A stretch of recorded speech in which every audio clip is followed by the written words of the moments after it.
thank you for stopping by. I really do hope that you're going to enjoy today's video so that you can keep coming back for more. So today, as you can already tell by the title of this video, we are doing an acting video. So earlier this year, I shot a movie. I shot my first film. So you guys are going to check that out in January. I'm so excited. So in today's video, I'm just going to put a clip of one of my favorite scenes that I did from the movie. The movie is called The Fiela Files.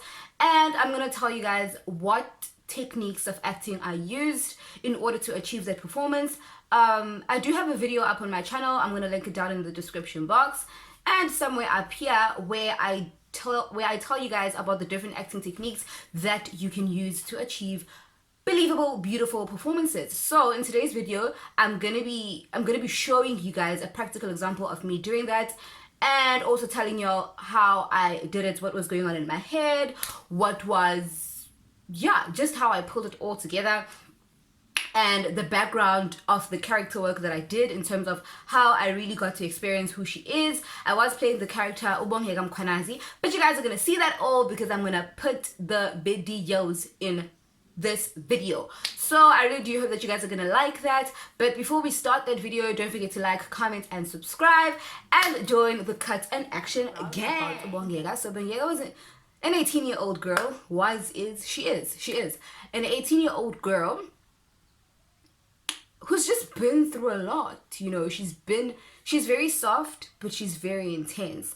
She doesn't care about life, not because she doesn't want to, but because of everything that has happened. You know, she's had a very unfair life and had to grow up very quickly, lost people due to the system. So yeah, she's just a tool that's ready for anything and has been destroyed to rock bottom. But she's still very strong, and yeah, she's fearless. I don't want to tell you guys about her story or her journey because I feel like that's gonna ruin the movie. You know, I still want you guys to get the movie fresh and watch it in the year 2020.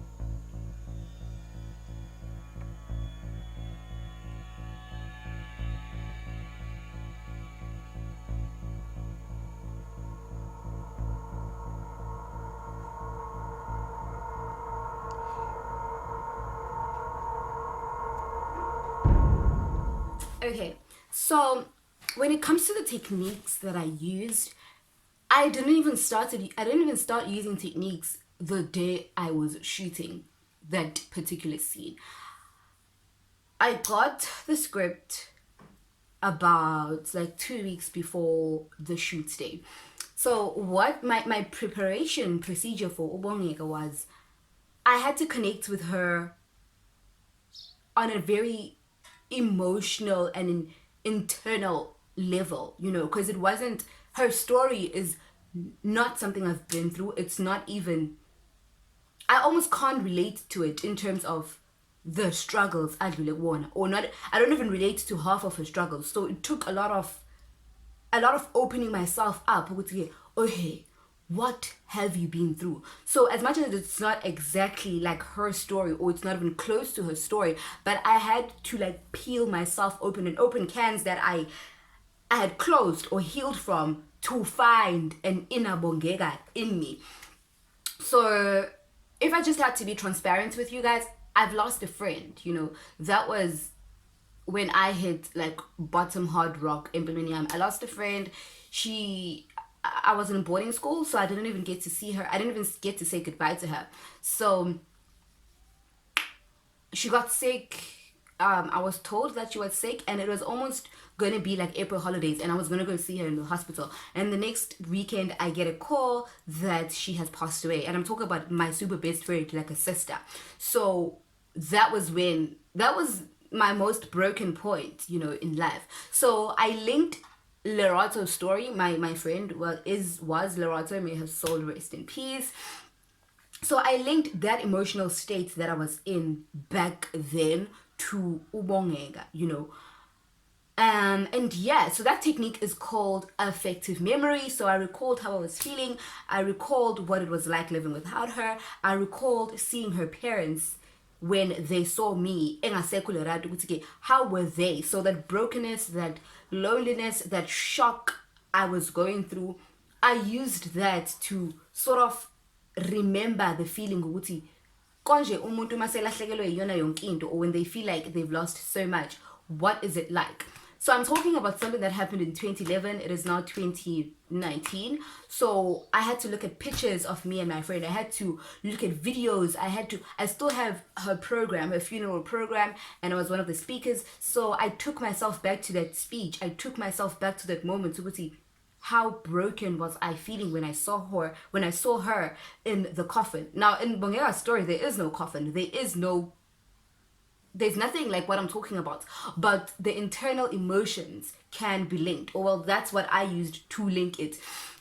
So I took about 2 weeks of going through what I was feeling that day, of recalling everything, of playing everything, of feeling as broken as I was back then. So I'm already in a vulnerable state, in an emotional state, in a powerless state, which is exactly what Ubongega was needing. So one of the biggest techniques that I used was affective memory. In my previous video, I do mention and talk about what affective memory is. So if you don't really understand what I mean when I say affective memory, do check that video out and you will understand what I'm talking about. The second technique that I applied was concentration. I do feel like you can't do anything without applying this concentration. So I shut down everything else that was going on set, that was going on in my head, that was going on the day before I came on set. You know, so it was me and Ubongega and what was happening at that time. So yeah, concentration. I made sure that I was relaxed. I made sure that I was prepared. And one of the ways to concentrate and be prepared is to know your lines well. So yeah, more than anything, I was relaxed, I was concentrated, I was ready, you know.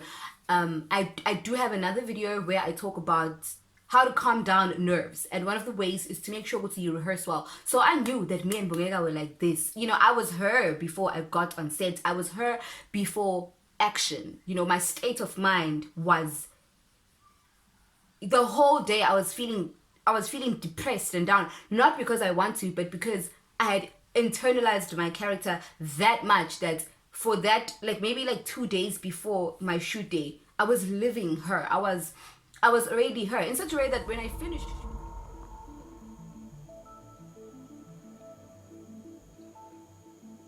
you could have ran, you know that.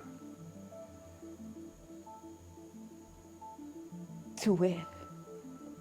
To who? You people took everything from me.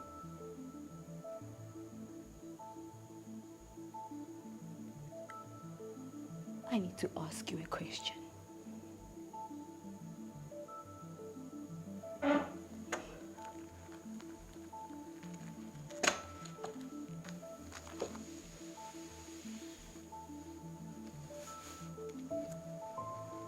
magic if I just put myself in her shoes, if this was my life, if this was how everything was unfolding for me and happening, how would I react? How would I be feeling? So it's called the theater of imagination, where you imagine yourself, like you put yourself in your character's shoes, you know, the exact same thing as becoming the character. So you gqoka your character's problems, you gqoka your character's strengths, you wear your character's weakness, you wear everything about your character.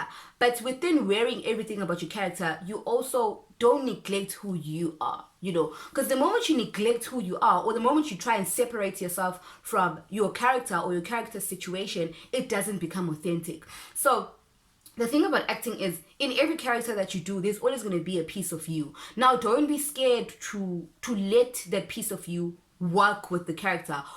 Don't you know, there's this thing that young actors do. I see this because I'm in a drama school. Ukuthi athi umuntu mase actor angifuni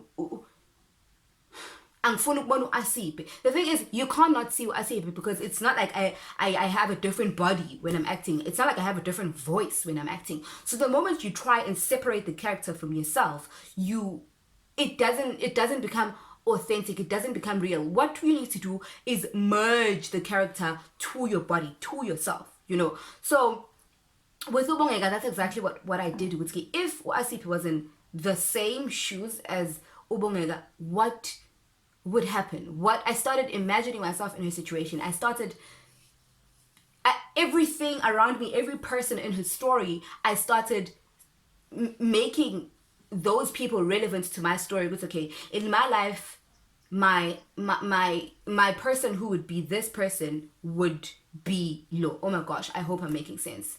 But I started making everyone in the story, in Bongeka's story, relevant to Asipe's life, so that I can achieve authentic acting. So imagination. I started imagining everything on set, everything in the story, every person that I shared the scene with as people who would be in my life for real. You know, in life we have those people that want to press us down, we have people that want to uplift us. So everyone in the story who was trying to uplift me, I'd be like, okay, so this person would be this person in my real life, this person. Do you get what I'm saying? So I merged the another technique that I used was I did say theater of imagination. I used the technique of senses. So the techniques of senses are sight, smell, taste, hearing, and touch. So her story is a very emotional story, like I've said. You know, it talks about death. So I smelled death. So even though there was no like death on set when we were shooting, but I could smell death, I could see death, I could hear death. So her story is a story of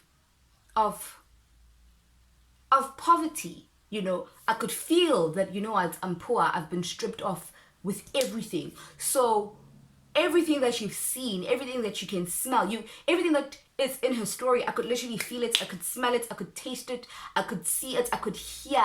So when she was about to die, I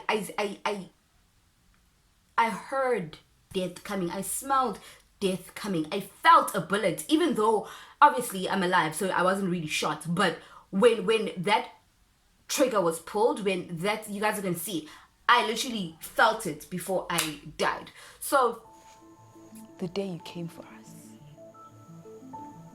The day that you took my mother. Why didn't you take me too? Well, you're just a little child.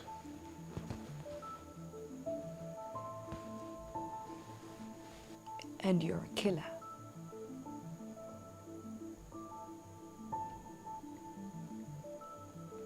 Everybody lives by a code, my dear. I'm not a little girl now. Exactly.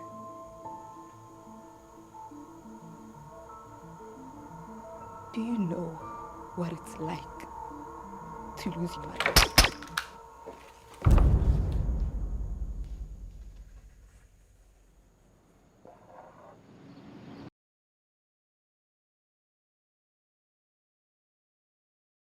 before I died. So yeah, man, that's how I managed to achieve that performance. I cannot wait for you guys to actually see the whole movie. I hope you guys are gonna like it. But if this helped you, I hope it did. I really hope. I tried my best to explain everything. But if you enjoyed this, if this helped you, please give me a massive thumbs up, and don't forget to comment down below. Let me know anything, guys. Let me know what you want to see. Let me know if you liked this. Let me know if you want to see how I created this look.